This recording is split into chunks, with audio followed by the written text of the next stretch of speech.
കുറ്റവാളികൾക്ക് പ്രതികൾക്ക് മതിയായ ശിക്ഷ വാങ്ങിക്കൊടുത്താൽ അവസാനിക്കും കലാലയങ്ങളിലെ അല്ലെങ്കിൽ കുറഞ്ഞു വരും കലാലയങ്ങളിലെ കാടത്തമെങ്കിൽ അതിന് നമ്മൾ എന്ത് ചെയ്യണം? അതിനാദ്യം ചെയ്യേണ്ടത് ഞാൻ ശ്രീ ഹസ്കർ പറഞ്ഞതിനോട് മറുപടിയായിട്ട് കൊടുത്ത് പറയാം. അദ്ദേഹം പറയുന്നത് SFI ഒരാളെയും സംരക്ഷിക്കുന്നില്ല എന്നാണ്. ക്യാമ്പസുകളിലെ സംവാദങ്ങളുടെ ഇടം നഷ്ടപ്പെട്ടു എന്ന് പറയുന്ന അങ്ങയുടെ പഴയ പ്രസ്ഥാനത്തിൻ്റെ സംസ്ഥാന സെക്രട്ടറി എത്ര കേസിൽ പ്രതിയാണ് സർ? 40 കേസുകളിൽ പ്രതിയാണ്. അതിനകത്ത് 16 എണ്ണം ആയുധം ഉപയോഗിച്ച് വിദ്യാർത്ഥികളെ ആക്രമിച്ചത് ഉൾപ്പെടെയുള്ള കേസാണ്. ഒരു അധ്യാപകൻ്റെ വീട്ടിൽ കയറി ആക്രമിച്ചതിന് അദ്ദേഹത്തിനെ അറസ്റ്റ് ചെയ്യുകയും അദ്ദേഹം ജാമ്യത്തിലും ആ ജാമ്യം നിഷേധിക്കപ്പെട്ടതുമാണ്. പിടികിട്ടാപ്പുള്ളിയാണ് ഇന്ന് SFIയുടെ സംസ്ഥാന സെക്രട്ടറി അല്ലേ. 3 എണ്ണം വധശ്രമ കേസാണ്.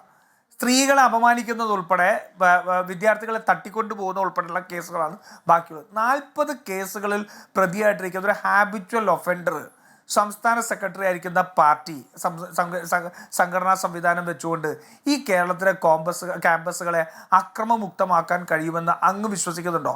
അങ്ങ് പറയുന്നതിൽ അല്പമെങ്കിലും ആത്മാർത്ഥതയുണ്ടെങ്കിൽ അങ്ങ് CPMൻ്റെ ലൈൻ പറയാൻ വേണ്ടി വന്നിരിക്കുന്ന പ്രോക്സി അല്ലെങ്കിൽ അങ്ങ് ഈ ആർഷോയ്ക്കെതിരെ ആദ്യം ഈ ചർച്ചയിലെങ്കിലും പറയാൻ തയ്യാറാവണം. വേണ്ടേ? യൂണിവേഴ്സിറ്റി ക്യാമ്പസിൽ കുത്തിയ അഖിൽ എന്ന് പറയുന്ന പയ്യനെ കുത്തിയ നിസാം പിന്നെ എങ്ങനെയാണ് ഗവൺമെൻറ് സംസ്കൃത കോളേജിൽ പോയിട്ട് CPMൻ്റെ നേതാവിൻ്റെ മകനെ തന്നെ തലയടിച്ച് പൊളിച്ചത് പട്ടികയുണ്ട് ഇല്ലേ? ഇതല്ലേ സംഭവിച്ചുകൊണ്ടിരിക്കുന്നത്? കേരളത്തിൽ നടക്കുന്ന മുഴുവൻ ഞാൻ ചോദിക്കട്ടെ, ഈ മഹാരാജാസ് കോളേജിൽ PM ആർഷോയുടെ മാർക്ക് ലിസ്റ്റ് പുറത്തു വന്നൊരു കേസുണ്ട്. വിനോദ് കൊല്ലോനിക്കൽ എന്ന് പറയുന്ന അവിടുത്തെ ഇടതുപക്ഷ സംഘടനയുടെ പ്രൊഫസറെ എന്താ ചെയ്തത്? അവർ ഗൂഢാലോചന കുറ്റം കമർത്തി കേസെടുത്തില്ലേ? എന്തിനായിരുന്നു? ആർഷോയെ സംരക്ഷിക്കാൻ. കേരളത്തിനകത്ത് നടക്കുന്ന മുഴുവൻ ക്യാമ്പസുകളിൽ നടക്കുന്ന അക്രമങ്ങൾക്ക് ഇത്തരത്തിൽ സംരക്ഷണം കൊടുക്കുന്ന പാർട്ടിയാണ് CPM. എങ്ങനെയാണ് കേരളത്തിലെ ആഭ്യന്തര വകുപ്പിൻ്റെ കൈകൾ ആരെ കെട്ടിയിട്ടുള്ളത് ഇവർക്കെതിരെ കേസെടുക്കാൻ? നോക്കട്ടെ, ഇത്രയും വലിയ പ്രശ്നമുണ്ടാകുന്നു, ക്യാമ്പസുകൾ മുഴുവൻ അരാജകത്വത്തിലേക്ക് പോകുന്നു. ഇത്തരത്തിലുള്ള കേസുകൾ ഫാസ്റ്റ് ട്രാക്ക് ചെയ്യാൻ എന്ത് നടപടിയെടുക്കുന്നുണ്ട്? എത്രത്തിൽ കേസ് രജിസ്റ്റർ ചെയ്യുന്നുണ്ട്? നോക്കൂ, ഇന്നിപ്പോൾ അതല്ലാത്ത രീതിയിൽ പബ്ലിക് സ്കൂളുകളിലേക്ക് പോലും പോയി. നമുക്ക് മിഹിറിൻ്റെ അനുഭവം അറിയാലോ. ഈ ഇത്തരത്തിലുള്ള എന്താ പറയുക, നമ്മുടെ മനസ്സാക്ഷിയെ മരവിപ്പിക്കുന്ന അതിക്രമങ്ങൾ ഇന്നും മറ്റ് സ്ഥലങ്ങളിലേക്ക് കൂടി വ്യാപിക്കുകയാണ്. എവിടെയാണ് SFIക്കും CPMനും ധാർമ്മികമായിട്ട് ഇത്തരത്തിലുള്ള പ്രശ്നത്തിൽ ചോദ്യം ചെയ്യാൻ അവസരം കിട്ടുന്നത്? എങ്ങനെ കിട്ടും? കാരണം ഇതിനെല്ലാം ഒരു തലയ്ക്കൽ ഇവരാണ്. അത് മറച്ചു വെച്ചുകൊണ്ട് ഗോപികൃഷ്ണൻ നമ്മൾ കേരളത്തിലെ കോളേജിലെ മറ്റ് വിദ്യാർത്ഥി സംഘടനകളെ എല്ലാം കൂട്ടിക്കെട്ടിക്കൊണ്ടൊരു ചർച്ച നടത്തിയിട്ട് കാര്യമില്ല.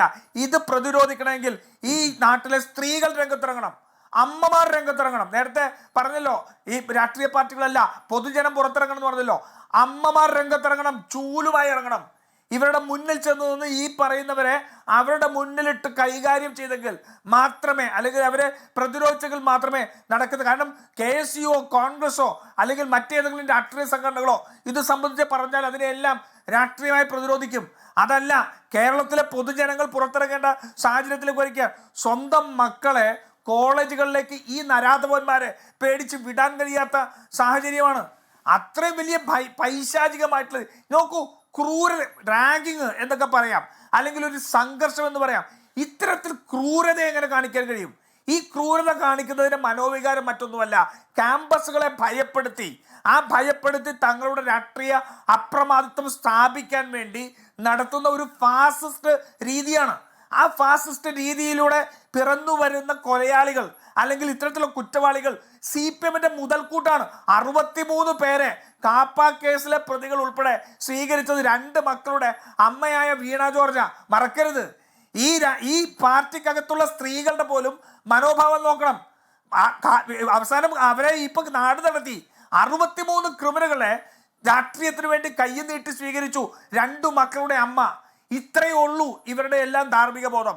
ഈ ഇത്തരത്തിലുള്ള കൊലപാതകങ്ങളെയും സംഘർഷങ്ങളിൽ നിന്നുകൊണ്ടാണ്, അത് സമൂഹത്തിൽ ഭയമുണ്ടാക്കിക്കൊണ്ടാണ് ഈ ഫാസിസ്റ്റ് രീതി മുന്നോട്ട് പോകുന്നത്. ആർക്കും തിരിച്ചു പറയാൻ കഴിയാത്ത രീതി. പ്രൊഫസർമാർക്കും അധ്യാപകർക്കും പോലും ഇവരെ ചോദ്യം ചെയ്യാൻ കഴിയില്ല. ഗോകുമാർ സാർ നേരത്തെ പറഞ്ഞ കാര്യമൊക്കെ എനിക്ക് കൃത്യമായിട്ട് ഓർമ്മ. ഞാനൊക്കെ പഠിക്കുമ്പോൾ കൊച്ചു കോളേജിലാണ് ഞാൻ പഠിച്ചത്. അവിടെയൊക്കെ അക്രമം ഉണ്ടാക്കുമ്പോൾ ഞങ്ങളുടെ കിളിക്കാർ പ്രിൻസിപ്പളും അതുപോലെ തന്നെ ഹരിപ്പൈ എന്ന് പറയുന്ന സാറൊക്കെ ഉണ്ടായിരുന്നു. എനിക്കിപ്പോഴും ഓർമ്മയുണ്ട്. അദ്ദേഹമൊക്കെ ഇറങ്ങി വന്ന് ഞങ്ങളെ പിടിച്ചോണ്ട് പോയിട്ടുണ്ട് അടി ഉണ്ടാകുന്ന സമയത്ത്. ഇന്ന് ആ അടി ഉണ്ടാക്കുന്ന SFIക്ക് സംരക്ഷണം കൊടുക്കേണ്ട ജോലി അധ്യാപകരിൽ വന്നെത്തിയിരിക്കുകയാണ്. അതല്ലെങ്കിൽ അവർക്ക് പിടിച്ചു നിൽക്കാൻ കഴിയാത്ത സാഹചര്യം. ക്യാമ്പസുകൾ മുഴുവൻ അരാജകത്വത്തിലേക്ക് തള്ളിവിട്ടതിന്റെ പരിപൂർണ ഉത്തരവാദിത്വം SFIക്കും അവരെ സംരക്ഷിക്കുന്ന